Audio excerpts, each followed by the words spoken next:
이제 거룩하신 하나님께 드리는 예배의 자리로 나아가겠습니다. 시온에 따라 크게 기뻐할지어다. 예루살렘에 따라 즐거이 부를지어다. 하나님은 영이시니 예배하는 자가 영과 진리로 예배할지니라. 아멘. 이 시간에 우리 함께 일어나셔서요, 호산나 찬양 함께 하도록 하겠습니다. 오늘이 종려주일인데 그 주님의 임재하심을 우리가 호산나를 외치며 찬양할 수 있는 이 시간이 되기를 간절히 소망합니다. 함께 찬양하겠습니다.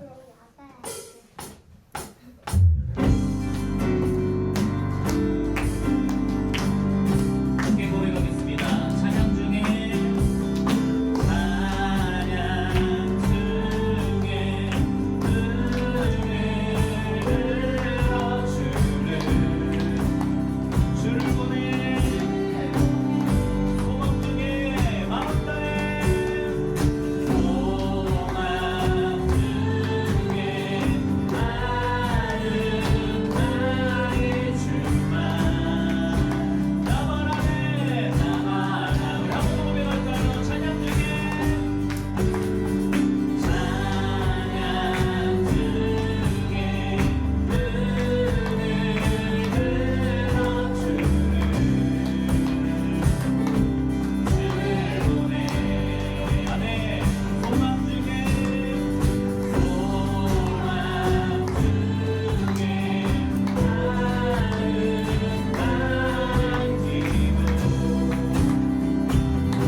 있으며라는 찬양을 함께 하려고 합니다. 이 찬양의 가사를 보면은 혈루병에 걸려있던 여인이 자신의 목숨을 걸고 그 군중 안에서 예수 그리스도를 향해서 나아옵니다. 이것은 어떤 것을 의미하냐면 그 당시에 살았던 사람들의 삶 가운데에 그 군중 안에 있음은 그 여인에게 있어서 죽음을 말하는 것이었습니다. 그런데 그 여인이 그 죽음의 위협을 무릅쓰고 예수 그리스도에게 나아왔다는 것. 오늘 우리가 이 찬양을 함께하면서 또 이 종려주의를 맞이하면서 가져야 될 신앙의 모습인 줄로 믿습니다. 그 군중 안에 그 사람들의 그 모집 안에 숨어 있는 것이 아니라 진정으로 예수 그리스도 앞에 하나님 앞에 설 수 있는 그리스도인 되는 것. 위협이, 고난이, 어려움이 우리에게 찾아온다 할지라도 그 모든 것을 이겨내며 나아갈 수 있는 믿음을 주님 허락하여 주시라고 이 시간에 이 찬양 함께하면서 그 주님의 발 앞에 무릎 꿇을 수 있는 믿음을 주시라고 우리 함께 고백하겠습니다.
말씀은 스가랴 9장 9절의 말씀입니다. 혹시 신앙생활을 하시면서 이 스가랴라고 하는 단어를 오늘 혹시 초면이신 분이 계신가요? 아, 들어보셨나요? 이 스가랴, 선생님 스가랴 초면 아니세요? 이 어른들 중에도 아마 초면이 있을 수 있어. 왜냐면 이 좀 뭐라고 할까, 그 비인기 종목이거든요. 자, 말씀 한번 다 같이 보도록 하겠습니다. 스가랴 9장 9절의 말씀입니다. 시작. 시온에 따라 크게 기뻐할지어다. 예루살렘에 따라 즐거이 부를지어다. 보라, 내 왕이 내게 임하시나니 그는 공의로우시며 구원을 베푸시며 겸손하셔서 나귀를 타시나니 나귀의 작은 것 곧 아기 새끼니라. 아멘. 오늘 본문 말씀 가지고 하나님 앞에 서는 예배자라는 제목으로 말씀 상고하려고 합니다. 우리 한번 다 같이 따라해 보실까요? 하나님 앞에 서는 예배자. 하나님 앞에 서는 예배자. 예, 여러분, 우리가 하나님 앞에서는 예배자가 될 수 있는 우리들의 삶이 되기를 소망합니다. 자, 오늘은 무슨 주일? 아, 종려주일이죠. 혹시 은혜 종려주일에 우리가 했던 거 기억나요? 뭐 했죠? 옷 깔고 밟았어요. 예, 옷을 깔고 밟았죠. 그렇게 말하면 안 되지. 자, 우리의 외투를 바닥에 깔았고, 그리고 손엔 뭘 흔들었죠? 종려나무 가지를 흔들었어요. 맞아요. 여기에서도 보면 지금 예수님이 예루살렘에 입성하고 있는 장면을 이제 표현하고 있는데 사람들이 옷을 깔은 거예요. 그 태호 혹시 그 시상식장 봤어요? 연예대상, 연기대상, 가요대. 아, 그 시간에 자야지. 자, 시상식장에 시상을 받는 사람들이 가는 길에 무엇이 깔려져 있는지 알아요? 옷이 깔려 있어요. 레드카펫이 깔려 있기도 해요. 그런데 그 레드카펫이 깔려 있는 이유는 무엇이냐면 그 사람이 오는 길을 밝혀주기 위함이거든요. 근데 여기에 레드카펫을 깔 수 없었기 때문에 사람들은 자신의 옷을 벗어서 그 예수님이라고 하는 존귀한 존재가 땅에 직접 발을 밟지 않도록 그를 예우했다는 거예요. 그러니까 이 종려주일이라고 하는 것은 2000년 전에 예수님이 십자가를 지기 위해 예루살렘에 입성하신 그 날을 기념하는 거거든요. 사람들이 환영했다는 거예요. 환영하면서 했던 말이 뭐냐면, 아, 호산나 다윗의 자손이여 우리를 구원하소서 라고 이 이야기를 했다는 거죠. 여러분, 이게 우리들의 신앙생활 가운데 매우 중요한 지점에 있는데 여러분의 삶에도요, 이 은혜의 순간이 있기를 소망합니다. 그리고요, 그렇게 주님을 내가 바라보는 것, 그리고 내가 그 주님을 찾는 것, 그리고 주님 안에 살아가는 것 때문에 기쁨을 누릴 수 있는, 그러니까 이 사람들에게 있어서 지금 가장 중요한 감정은 무엇이냐면 기대예요. 기대. 내가 예수님을 믿는 것 때문에 오늘 무엇을 기대할 수 있는가?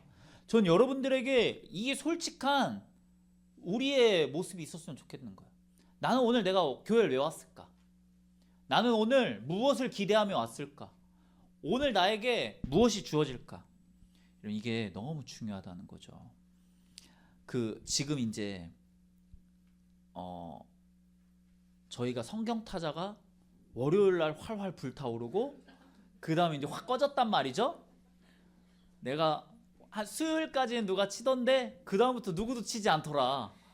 아주 저는 이제 꿋꿋이 쳤지만 여러분, 그냥 이건 경쟁을 하라고 하는 것이 아니라 말씀을 그냥 읽어보셔라 입니다.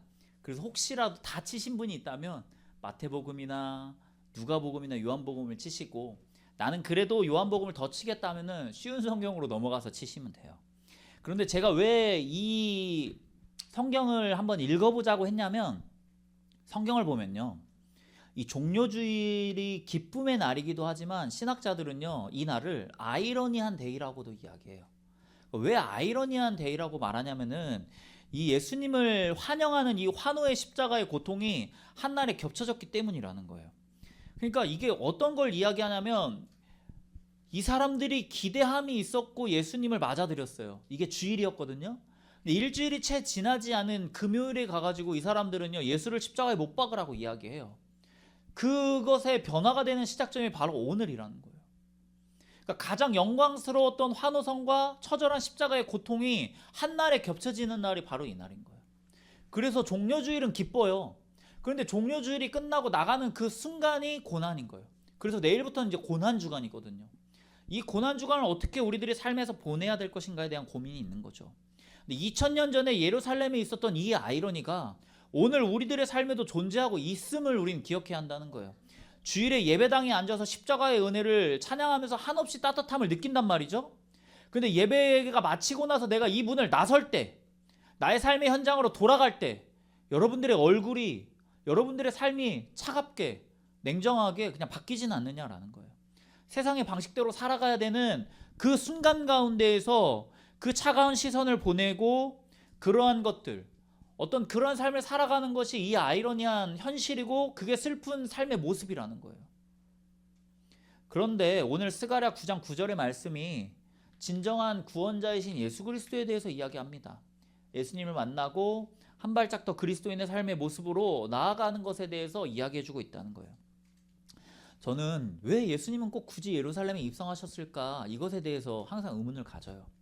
예루살렘이라고 하는 이 부분이 진짜 안타까워요. 예수님도 그러고 바울도 그러고 예루살렘으로 가지 않았으면 돼요.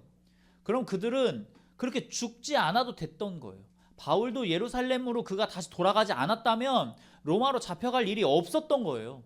그런데 그들은 굳이 다시 예루살렘을 향하여 갔고 십자가를 졌고 로마를 향해 갔다는 거예요. 저는 이 예루살렘으로 입성하시는 예수님의 모습을 통해서 우리의 잘못된 기대를 허물면서 우리의 삶의 모순을 그 십자가의 사랑으로 이제 좀 덮어냈으면 좋겠어요.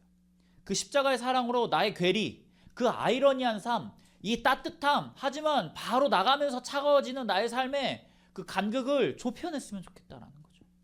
여러분, 그렇다면 우리가 어떻게 하면 그렇게 살아갈 수 있을까? 가장 먼저는 어린 나귀의 등에 올라타는 그리스도인 되어야 한다라는 거예요. 이 세상의 기대를 뒤집으시는 하나님의 방법은요, 우리가 어린 나귀의 등에 타는 것에서부터 시작한다는 거예요.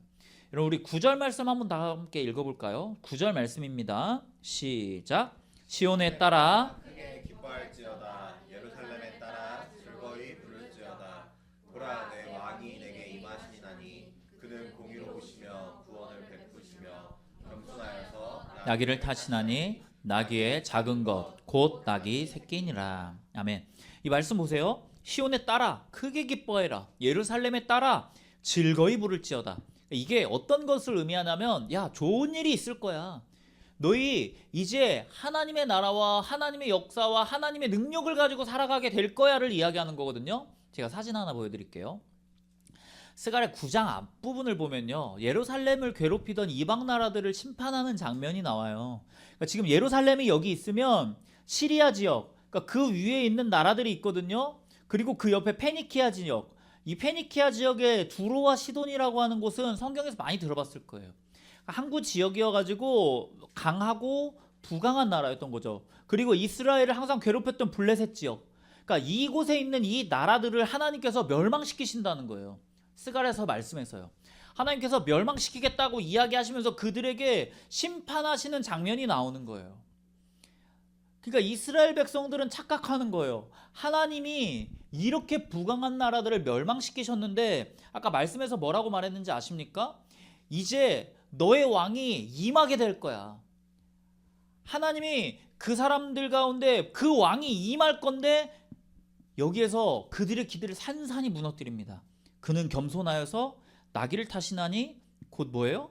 나귀 새끼니라. 만약에 부강한 나라의 왕이 우리의 왕이 되었다면 그는요, 말을 타야겠죠. 그는 하얀 백마를 타고 좋은 안장 위에 올라섰어야 되겠죠. 그런데 하나님께서 이 나라들을 멸망시키시고 그 이스라엘의 왕이 임할 건데 그 왕은 나귀 새끼를 타는 사람일 거라고 이야기하는 거예요. 나귀라는 동물은 평화를 상징한다라고 합니다. 그런데 그 평화를 상징하는 나귀는요, 짐을 나르는 가장 낮고 천한 짐승이었던 거죠.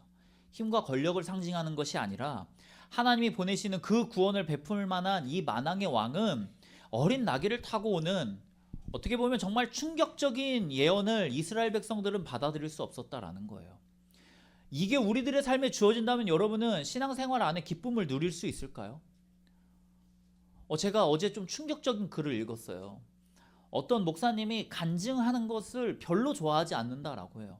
근데 요즘 간증이 진짜 많아요. 다니엘 기도에도 다 간증이고요. 새롭게 하소서 어떤 그런 곳을 보면 다 간증이에요. 근데 왜 그분이 간증이 그렇게 유익하지 않느냐라고 이야기했냐면 대체적으로 전부 다 고난을 이겨낸 역경의 스토리라는 거예요. 그래서 승리하지 않은 사람에게는 그 고난을 이겨내지 못한 사람에게는 이제 조금은 박탈감을 주고 패배감을 준다는 거예요. 생각해보니까 틀린 말은 아니더라고요. 물론 우리가 믿음 안에 고난을 이겨내야 되는 것이 맞습니다. 하나님이 주시는 힘, 하나님이 주시는 능력으로 그 고난을 이겨내야 되는 것이 맞겠지만 그 고난이 없으면 더 좋고 그리고 혹 고난 가운데 무너진다 할지라도요 하나님은 우리와 함께 할 줄로 믿습니다. 오늘 이스라엘 백성들에게 너희들에게 임할 그 메시아가 나귀를 타고 오는 하찮은 존재일 거야. 이 이야기를 하는 그 구원의 메시지가 오늘 나에게 받아들여질 수 있을까?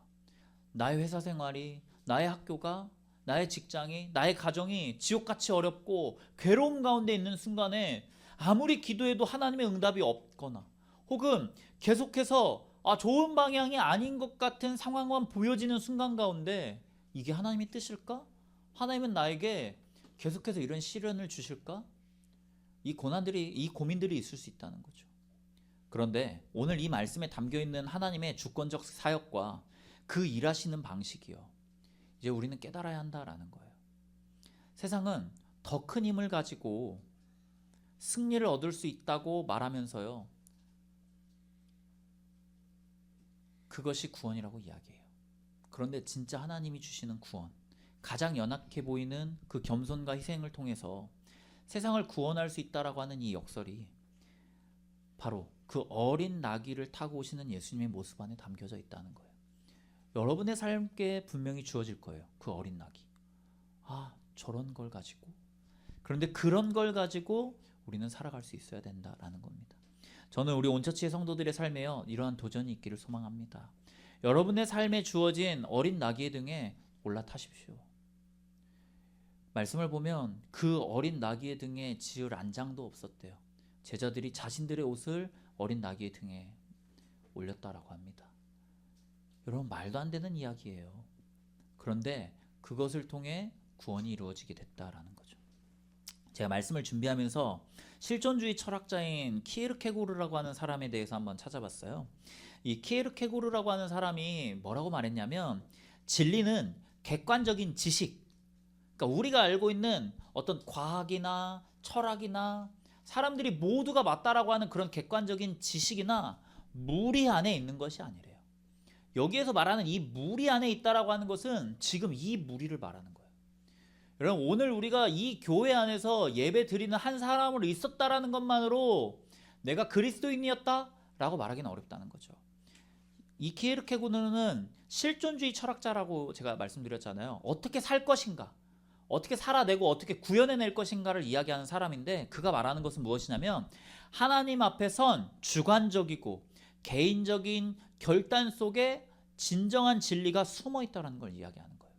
그러니까 참된 신앙의 본질의 회복은요, 여러분이 가지고 있는 그런 주관적인 나의 삶 가운데 주어지는 개인적인 결단의 기준이 하나님이 되어야 한다라는 거죠. 내 앞에 놓여져 있는 그 어린 나귀의 등에 타는 것, 그러니까 결단해야 되고요, 나아가야 되고요, 세상의 기대에 맞춰서 하는 것이 아니라 하나님의 기준에 맞춰서 살아갈 수 있는 그리스도인 되어져야 한다라는 것입니다. 여러분, 객관적으로 말하는 사람들, 세상이 주는 그 기준들을 맞춰서 그 무리 안에 살아가는 것을 이야기하는 것이 아니라 내가 가지고 있는 나의 신앙의 기준을 세상 가운데 펼치며 살아가는 것, 여러분, 그게 신앙생활이라는 거예요. 그렇다면 저는 여러분들에게 아까 제가 했던 질문이죠. 여러분은요, 무엇을 기대하면서 이 예배 가운데 나오셨냐라는 거예요. 여러분, 이제요, 이 말씀은 한 500년 정도가 지나고 나서 그대로 이루어지게 됩니다. 여러분 마가복음의 현장을 저는 한번 살펴보려고 해요. 예수님께서 스가랴의 말씀을 정확히 성취하시면서 어린 나귀를 타고 예루살렘으로 들어가시는데요. 이 말씀이 과연 어떻게 나에게 주어지는가? 그러면서 그 말씀을 나는 어떻게 기대하면서 살아가는가? 여러분 한번 찾아봅시다. 마가복음 11장 1절에서 3절은요. 예수님이 이제 제자들에게 말해요. 두 제자를 맞은편의 마을로 보내면서 아무도 타보지 않은 나귀 새끼를 풀어서 가지고 오라고 구체적으로 지시하세요. 그러니까 사람들이 이제 물어볼 거라는 거예요. 야, 그 나귀 왜 풀어가? 라고 할 때, 야, 이거 주님이 쓰실 거야. 라고 말하라고 하는 거죠. 이러한 상황들을 통해서요, 구원의 사역이 하나님의 계획 가운데 주어지는 사역이라는 것을 예수님 말씀하시는 거죠. 그러면서 마가복음 11장 4절에서 7절은요, 제자들이 이제 동네에 들어가서 그 어린 나귀를 찾아서 풀어와요. 거기에서 이제 안장이 없는 것을 보고 그들의 옷을 올리고 예수님 그 위에 올라갑니다. 여러분, 나귀라고 하는 초라한 나귀의 등이었지만 하나님의 예언의 성취가 오늘 이루어지게 됐다라는 거예요. 아까 스가랴서의 말씀 기억하죠? 야, 시온에 따라 기뻐해. 너희에게 큰 영광과 구원이 있을 거야. 그런데 그 구원을 줄 왕은 나귀를 타고 오시는 분일 거야. 그 말씀이 지금 이루어지게 되는 거예요. 8절과 10절에서는요, 예수님이 나귀를 타고 행진을 시작하게 되는데 그 무리들이 열광적으로 반응합니다. 수많은 사람들이 자기의 겉옷을 길에 펴고 들에서 벤 나뭇가지를 깔고 그 앞에 그 뒤에 따라다니면서 소리쳐요. 말씀은 이제 뭐라고 말하냐면 호산나 찬송하리로다. 주의 이름으로 오시는 이요. 찬송하리로다. 오는 우리 조상 다윗의 나라요. 가장 높은 곳에서 호산나 하더라. 나중에 주보 한번 보세요. 주보에 제가 호산나의 뜻에 대해서 적어놨거든요. 호산나의 뜻은요, 이제 우리를 구원하소서. 그러면서 그 구원하소서라고 하는 소리가 이제 메시아를 찬양하고 환호하는 소리로 바뀌게 됐다라는 거예요. 오늘 우리가 호산나를 찬양하지 않았습니까? 이 호산나를 찬양했던 것의 이유는 무엇이냐면 주님 오늘 나의 삶에 구원을 베풀어 주시옵소서. 나를 도와주시고 나와 함께 하시고 나의 삶에 역사하여 주시옵소서. 여러분, 이것을 말하는 거예요. 근데요, 이 말씀에서 보면 군중들이 가지고 있었던 생각이 분명합니다. 군중들은 흥분할 수밖에 없었어요. 왜냐하면 여기서 말하거든요. 우리 조상 다윗의 나라예요. 우리가 가장 부강했었던 그 다윗의 나라의 때를 회복할 그가 이제 오셨구나. 아, 이제 우리에게 승리만 있을 뿐이다. 이것을 이야기하고 있는 겁니다. 그런데 예수님은요, 그 군중들의 기대와 달리 다른 행보를 보이십니다. 11절의 말씀이거든요. 11절에서 예수님은 성전을 향하셨고 그곳에 들어가셔서 모든 것을 조용히 그냥 둘러보셨던 거예요. 예수님이 왜 성전에 들어가셔서 조용히 그냥 그곳을 둘러보셨냐면 이제 그 성전이 무너져 가고 있었기 때문이에요. 영적인 그 성전이 타락했고 더러워졌고, 그래서 날이 저물었을 때 이제 군중들을 뒤로 한 채 예수님은 아무 일도 하지 않으시고 그냥 12제자만 데리고 조용히 베다니로 빠져나가십니다. 그렇게 시간이 흘러서 호산나를 외쳤던 군중들은 금요일이 되고 빌라도의 법정에서 예수를 십자가에 못 박으라고 이야기합니다. 이 그들의 기대와 예수님의 실제가 너무 달랐던 거예요. 단 5일 만에 그들의 모습이 돌변하게 되었던 거예요. 그럼 군중들은 어떤 배신감을 느낀 거죠. 그들의 기대와 달리 예수 그리스도에게 받을 것이 없기 때문에 로마를 뒤엎을 장군일 줄 알았더니 자신들의 배를 배불리 먹였던 오병이어와 같은 기적을 매일 베풀 줄 알았더니 자기 목숨 하나 건지지 못하는 나약한 사람이라는 것을 인정하고 난 다음에 그들은 예수를 외면하기 시작합니다. 이게 우리들의 삶에도 주어지지 않느냐라는 거예요. 우리는 그러지 않을까요? 내가 원하는 것이 없다면, 내가 기대한 것이 오늘 주어지지 않는다면 나는 실망하지 않을까? 나는 예수에게서 그 등을 돌리지 않을까? 하나님은요, 내 방식대로 움직이지 않으십니다. 그런데 이제 그 신앙과 교회, 믿음에 대해서 내 방식대로, 내 생각대로 움직여지지 않는 그 하나님의 뜻이 나를 분노하게 하며 차갑게 하고 돌아서지 않을까? 제가 말씀을 준비하면서 저는 이 사실이 조금 두렵더라고요. 언제 우리가 하나님에게서 떠나게 될까? 어떻게 보면 우리는 하나님에게 떠날 이유, 상황, 그런 것들을 찾는 사람은 아닐까? 여러분, 코로나가 있고요. 코로나 후에 어쩔 수 없이 교회를 나오던 사람들은 교회를 떠났습니다. 너무 좋은 핑계였거든요. 그런데 어찌 보면 신앙 가운데 지쳐가는 우리들의 삶에 우리도 그런 이유를 찾는 것은 아닐까? 전 생각이 봤으면 좋겠어요. 여러분, 5일이었어요. 누군가에겐 하루밖에 안 될 수도 있고요. 누군가에겐 30년, 40년, 긴 시간일 수 있지만 언제고 나는 등을 돌릴 수 있진 않을까? 예수님이 그 수많은 군중들의 환호를 들으면서 예수님은 그냥 조용히 베다니를 향해 빠져나가십니다. 여러분, 이거예요. 제가 여러분들에게 질문했죠. 우리는 오늘 어떤 기대를 가지고 왔을까? 제가 저번 주에도 그런 말씀 드렸어요. 내가 무엇을 받을까가 아니라 하나님께 영광이 되는 삶을 우리는 살아가자고. 그런데 과연 나는 한 주간 무엇을 기대하며 오늘 이 예배당을 찾았을까? 제가 이 질문을 하면서요, 답할 수 없더라고요. 왜냐하면 우리는요, 관계, 어떤 기쁨, 만족, 위로, 영광, 찬양, 예배, 되게 많은 것들이 복합적으로 얽혀있기 때문에 저는 오늘 하나님 앞에 기도하기 위해 예배 나왔어요. 저는 오늘 은혜 받기 위해 예배 나왔어요. 저는 오늘 예배 드려야 되기 때문에 오늘 예배 나왔습니다.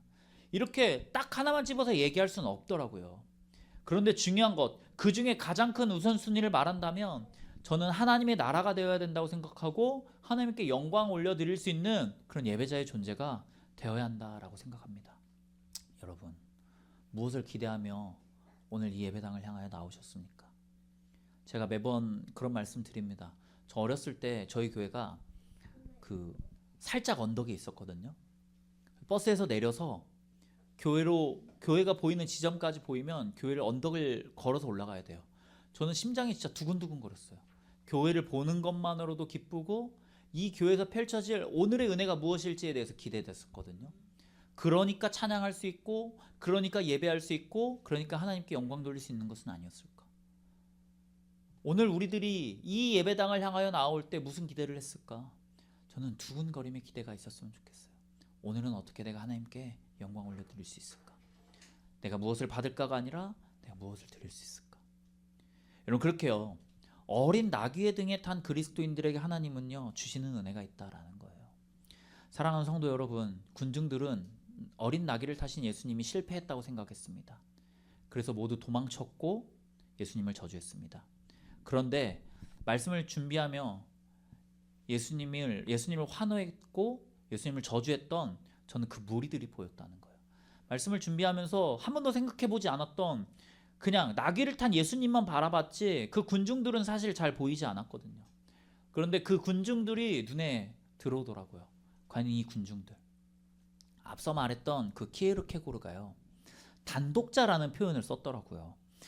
저도 이 단독자라는 표현이 무엇인가 해서 좀 찾아봤더니 그는요, 하나님 앞에서 단독자라는 말을 하면서 수많은 군중들 속에서 적당히 나를 숨기고 묻어가는 사람이 아니라 그냥 벌거벗은 한 영혼으로서 그 절대자이신 하나님 앞에 1대1로 서는 사람이 진정한 그리스도인이다 라고 말하는 거예요. 그러니까 제가 아까도 말씀드린 거예요. 오늘 내가 교회 안에서 예배드린 한 사람이 아니라 오늘 이 다양한 군중들 속에서도 나는 하나님 앞에 하나님과 1대1로 선 예배자일 수 있었을까? 여러분은 오늘 이 예배를 통해 한 주간에 주어지는 말씀들 가운데 어떻게 살아가시겠습니까? 누구도 내 삶을 대신 살아주진 않는다라는 거예요. 모든 순간의 고민과 선택의 결정에 요구를 받을 때 그때 과연 나에게 주어진 자유와 권한을 어떻게 쓰겠느냐라는 거예요. 하나님 앞에 선 1대1의 관계로 청지기적인 사고를 가지고 지금 이 순간 하나님은 어떤 선택을 할까? 저는 이 고민을 해야 된다고 생각합니다. 그래서 이 말한 이케르케고르는 분명히 이야기해요. 신앙생활은 집단이 아니라 내가 하는 것이라고. 그래서 내 삶에 대한 행동, 선택에 대한 결과, 이 모든 것은 내가 스스로 책임지며 살아가는 것이 진정한 그리스도인이라고. 오늘 나의 그 선택 때문에 하나님은 어떻게 기뻐하실까? 오늘 하나님은 나의 삶에 어떠한 삶으로 다가오실까? 여러분, 그것을 고민하며 그것을 향해 나아갈 수 있는 우리들의 삶이 되기를 소망합니다. 제가 이 군중이라고 하는 단어를 보면서 저는 사실 저희 교회가 생각이 많이 났어요. 오늘 제가 한 발짝 뒤로 왔거든요. 왜 그러냐면 어제 그런 이야기가 있었거든요. 너무 가까워서 예배드리기가 불편합니다. 그래서 저보고 더 뒤로 가라는 거예요. 이렇게 여기까지. 이건 안 됩니다. 해서 온 게 한 발짝 뒤였어요. 여러분 예배드릴 때 불편하시죠? 목사님 너무 가까이 있어서 옆에 보면 그 사람이 그냥 보여요. 이게 되게 불편해요. 그러면서 저는 이 말씀을 준비하면서 왜 교회가 생각이 났냐면 여긴 군중이 될 수가 없거든요. 여기는 그냥 누군가와 1대1의 관계를 맺을 수밖에 없는 공간이에요. 제가 이렇게 함께 교회를 하면서 느낀 점이 바로 이거예요. 아, 여기에서 예배드리는 사람들의 결단이 진짜 대단한 거구나. 그냥 큰 교회에서 200명, 300명 중에 숨어서 잠깐 앉아있다 오면 되거든요. 그럼 우리 예배 드린 거잖아요. 그것도 하나님 기뻐 받으실 거라 저는 생각합니다. 그런데 그런 편안하고 그런 숨을 수밖에 있는 그런 장소 아니라 조금만 손 뻗으면 닿을 수 있는 거리에 있는 이 자리가 하나님과 1대1로 설 수 있는 그 자리라는 사실이 보이더라고요. 적당한 거리에서 보여요. 그리고 손 뻗어 잡으려고 하면 애매하게 잡히지 않는 그런 신앙생활, 여기선 그게 잘 안 되잖아요. 저는 우리 온처치의 성도들이 우리의 삶에 하나님을 향해 설 수 있는 단독자의 삶을 살고 있다고 생각합니다. 수많은 군중들 속에 있을 줄은 알아요, 우리는. 그런데 위기의 순간이 나에게 찾아오고 어려움의 순간이 나에게 찾아올 때 우리는 1대1로 하나님 앞에 서는 방법을 잘 모르더라고요. 어떻게 해야 1대1로 하나님 앞에 서는지 제가 여러분들에게 맨날 얘기합니다. 여러분 기도하세요. 여러분 이번 한 주 하나님과 함께하는 시간을 가지세요. 말하지만 사실 우리 잘 몰라요. 기도? 말씀 보는 거? 그럼 앉아서 말씀 보는 게 하나님과 어떻게 대면하는 것일까? 저도 이 고민이 들더라고요. 그런데 제가 그런 생각이 들었어요. 내가 왜 여러분들에게 교회에 들어오면 5가지의 기도의 제목을 가지고 기도하자고 했을까? 계속 고민했는데요. 이 말씀을 준비하면서 깨달았습니다. 적어도 그 시간만큼 저는 여러분이 스스로 하나님 앞에서는 단독자 되기를 소망하는 그 하나의 시작점이었으면 싶은 거죠. 교회에 들어왔어. 그때 하나님과 1대1의 시간으로 내가 기도하는 것. 여러분 저는 이러한 순간들을 많이 만들어냈으면 좋겠어요. 회사에 가서 앉았을 때, 내가 공부하기 위해 책상에 앉았을 때, 운전하기 위해 운전대를 잡았을 때, 하나님 지금 저와 함께 하시죠? 저를 지켜주세요. 하나님 이 순간에도 나를 이끌어 주시죠? 저와 함께 해주세요. 이렇게 여러분의 365일이 모든 순간이 아이러니 데이는 아니었으면 좋겠어요. 군중 속에서 호산나와 저주를 외치는 삶이 아니라 하나님 앞에 1대1로 서는 그 한 사람으로서 하나님의 영광이 되는 삶을 살아가는 우리 온처치의 성도님들이 되기를 소망합니다. 여러분 우리 교회의 장점입니다. 우리는 모두 거리가 가까울 수밖에 없어요. 부담스러울 정도로의 그 가까운 거리가 하나됨의 현장이 될 줄로 믿습니다. 하나님 앞에 서는 것만을 바라보는 우리의 신앙 고백이 될 줄로 믿습니다. 여러분 그런 신앙생활, 적당히 군중 속에 숨는 것이 아니라 우리 한 사람 한 사람이 하나님 앞에 설 수 있는 예배자 되기를 소망합니다. 그러기 위해 나귀의 등에 올라타는 하나님의 기준으로 사는 그리스도인 되십시오. 그렇게 나는 오늘 하나님 앞에 선 예배자가 될 것을 기대하며 나온 예배자 되시고 어린 나귀에 탄 그 그리스도인들에게 주시는 은혜를 마음껏 누리시기를 소망합니다. 이 척박한 현실 속에서 포기하지 않고 세상 가운데 하나님 앞에 설 수 있는 그런 은혜의 순간들 되기를 소망합니다. 이 시간에 나를 지으신 주님이라는 찬양을 함께 하려고 해요. 하나님 우리의 모든 것 다 아십니다. 내 흐르는 눈물을 닦아주시고 내 삶에 있는 모든 순간 가운데 역사하시는 그 주님만을 바라며 나아갈 수 있는 우리가 되기를 소망합니다. 함께 고백하겠습니다.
우리들의 영원한 구원자가 되시는 그 주님만을 의지하며 나아가기를 소망합니다. 그 십자가의 고난을 지시기 위해 어린 나귀를 타고 예루살렘에 오신 그 큰 사랑 앞에 엎드려 주님께만 영광 돌릴 수 있는 우리들의 이 예배의 순간 되게 하여 주옵소서. 묵묵히 주님의 뒤를 따르며 나아갈 수 있는 우리들의 성도들의 삶이 되게 하여 주시고, 아무도 알아주지 않는 그 좁은 길에서 주님 앞에 홀로 서 기도하는 우리들의 눈물과 헌신을 주님 기억하여 주시옵소서. 오늘도 이 귀한 성도들 주님 앞에 예물 드리며 나왔습니다. 이 예물을 통해서 주님 홀로 영광 받으시고 함께 하시며, 또 이 예물이 이들의 삶이었음을 고백하며 나아가오니 이들이 주님 앞에 겸손히 드리는 그들의 삶을 주님 기쁘게 받아주시옵소서. 예물의 크기가 아니라 이들의 삶 자체가 하나님 앞에 드려지는 예배였음을 기억하게 하시고, 오늘도 우리들의 삶에 역사하시는 하나님의 은혜를 더욱더 기억하며 나아가게 하여 주시옵소서. 오늘도 우리들의 삶에 호산나를 외치며 나아갈 때 주님이 일하시고 함께 하시고, 그렇게 그 자리 가운데 주님의 구원을 누리며 나아갈 수 있는 우리들의 삶 되게 하여 주옵소서. 이제는 우리 구주 예수 그리스도의 은혜와 하나님의 사랑과 성령님의 내주교통 인도하심이 언제나 주님 안에 살아가며 주님의 오심을 환호하며 그 십자가 앞에 눈물을 흘리며 나아가기를 결단하고 소망하고 다짐하는 온전체 모든 성도들의 머리머리 위에 이제로부터 영원까지 함께 하시기를 간절히 축원하옵나이다. 아멘.